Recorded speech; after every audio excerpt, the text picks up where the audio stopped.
कोणत्याही पक्षासाठी नेतृत्व किती आवश्यक असतं याची प्रचिती गेल्या 25 दिवसात केवळ राष्ट्रवादी काँग्रेसलाच नाही तर संपूर्ण महाराष्ट्राला आलेली आहे. अजितदादा पवार यांचा विमान अपघात झाला आणि त्याच्यात त्यांचा मृत्यू झाला. पक्षासमोर एक मोठी पोकळी निर्माण करणारा हा अपघात ठरला. ही पोकळी अशी आहे की ती भरून निघणं कठीण आहे. आपल्याच काकांच्या पक्षात बंड करून त्यांनी राष्ट्रवादीची वेगळी चूल मांडलेली होती. अतिशय जिद्दीने त्यांनी राष्ट्रवादी पक्ष उभा केला. केवळ उभा करण्यावरच ते थांबले नव्हते, तर थेट महायुतीत सामील होऊन त्यांनी सत्तेचं समीकरण जुळवून आणलेलं होतं.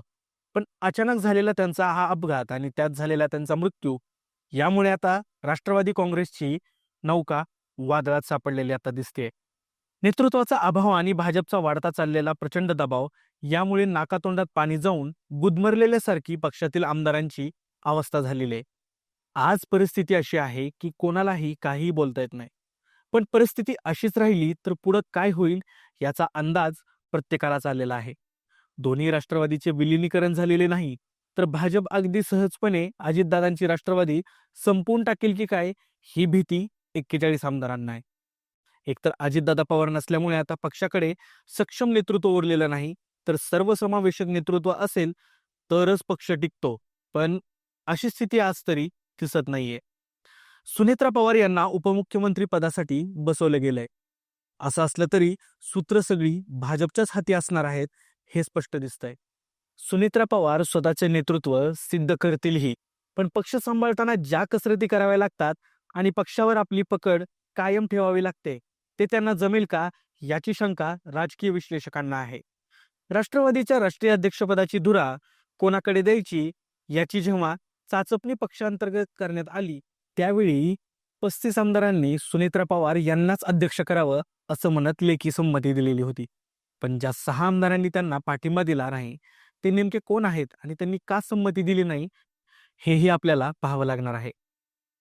अजितदादांच्या निधनाची जखम अजून ओली आहे, पण जसं जसं वेळ जाईल तसं तसं पक्षांतर्गत असंतोष उफाळून येईल आणि अनेकांच्या मनातील सुप्त इच्छा जाग्या देखील होतील.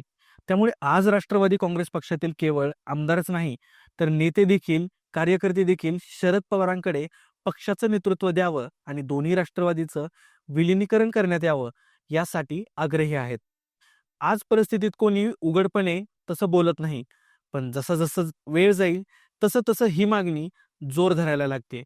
पक्षातील नेते सुनील तटकरे आणि प्रफुल्ल पटेल यांचे भाजपच्या दगडाखाली हात अडकलेले आहेत. त्यामुळे ते भाजपची जशी इच्छा आहे तशाच पद्धतीने ते बोलताना दिसत आहेत. आज या दोघांची विलिनीकरणाची अजिबात इच्छा नाही हेच दिसतंय. पण या दोघांचंही पक्षातील आमदार किती ऐकणार हा एक मोठा प्रश्न आहे. कारण आमदारांना आपापल्या अस्तित्वाची लढाई लढावी लागणार आहे. यासाठी त्यांना एका खंबीर नेतृत्वाची गरज आहे. आजही या आमदारांसमोर शरद पवार यांच्याशिवाय दुसरं नाव दिसत नाही. पण जसं जसं पाठीमागे आपण जाऊन पाहिलं तर अजित पवार यांना महापालिका निवडणुकीच्या दरम्यान ज्या पद्धतीने भाजपावर त्यांनी टीका केलेली होती अगदी तशीच भाजपच्या भ्रष्टाचाराची देखील फाईल आपल्याकडे आहे असं स्पष्ट शब्दात अजित पवार स्टाईल ठणकावून सांगितलेलं होतं. त्यावरून तरी भाजपापासून अजितदादा हळूहळू दूर जात होते असंच सगळ्यांना वाटत देखील होतं. याच दरम्यान दोन्ही राष्ट्रवादी एकत्र येत असल्याच्या बातम्या देखील आणि चर्चा देखील सुरू राहिलेल्या होत्या. अजितदादांच्या मृत्यूनंतर मात्र सगळा सूर बदलला. जणू काही दोन्ही राष्ट्रवादी काँग्रेसमधून एकमेकांचे म्हणणे खोडून काढण्याची जशी स्पर्धा सुरू झालेली होती. अजितदादांच्या विलिनीकरण करण्याची इच्छा होती असं पवारांच्या राष्ट्रवादीने म्हटलेलं, तर सुनील तटकरे आणि प्रफुल्ल पटेल यांनी याची आम्हाला काही कल्पना नव्हती आणि दादा कधी आमच्याजवळ असं बोललंच नाहीत असं म्हणून त्यांनी वेळ मारून नेली.